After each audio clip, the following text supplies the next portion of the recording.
Good morning, students. Today we'll start with this purification of water. What happens when we are not purifying the water? Without purifying, if we are drinking water, it will cause us diseases. When we are taking without purification, it will cause cholera, malaria. So that kind of diseases it will come.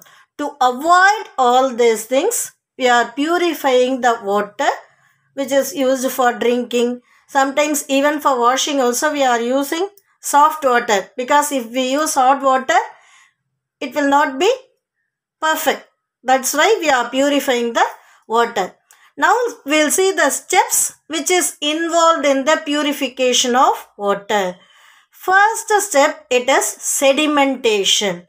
What is meant by sedimentation? Actually, we are collecting the water from various sources. What are the various sources from which we can take water?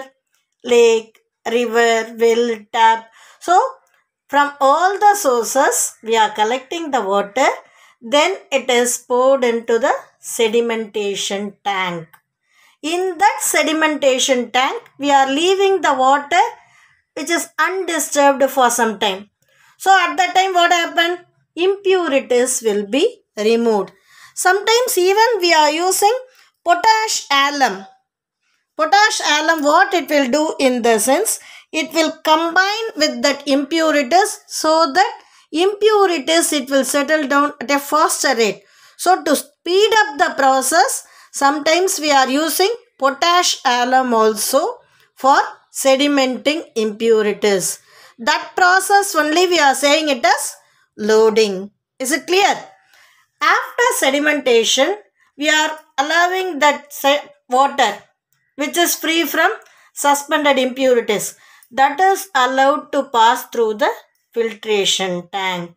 So in that filtration tank, filter beds are made up of what? Gravel, sand, pebbles, activated charcoal.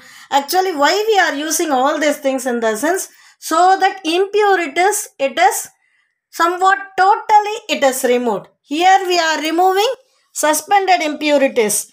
When we are using this filtration tank, even dissolved impurities also, if it is there, that will be removed by using the process called filtration. Clear? So now you got the idea about sedimentation as well as filtration. After filtration, what we are doing? We are sterilizing the water, because once when we sterilize the water, it will remove the germs. So for that sterilization, we are using ozone and chlorine. So when we are using ozone to remove the germs, that is called as ozonization. Same manner when we are using chlorine, then it is chlorination. So ozone as well as chlorine, it is used to sterilize the water. So sterilization for what purpose we are using? To kill the germs. Clear? Even air and sunlight also it will do the work. Even when we are passing the air under pressure through this filtered water, at that time also impurities will be removed. That is, it will kill the germs. Okay. Now after these three processes, we are getting pure water which is free from impurities as well as germs. Is it clear? After purification of water, now let us see the hardness of water. Generally, when we are taking this water, sometimes we are getting soft water, sometimes it is hot water. Once when we are using it for washing, soft water, it will forms the lather. Lather is nothing but somewhat foam. That will forms lather very easily.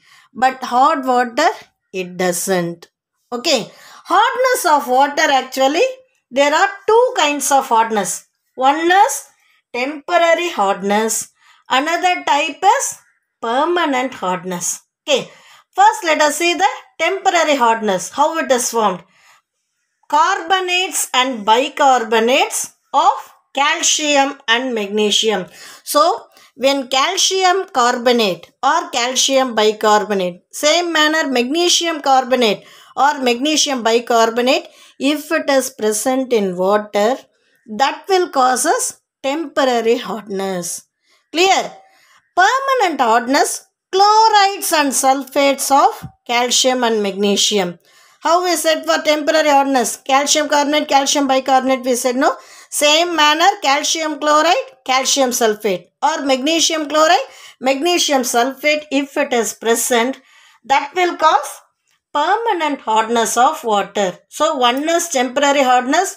Now you know what are the ions which is responsible for temporary as well as permanent hardness. Clear? So with this we are completing today's class, students. In next class we will see the disadvantages of hot water as well as how we remove this hardness. Okay. So with this we are completing the class, students. Thank you, students.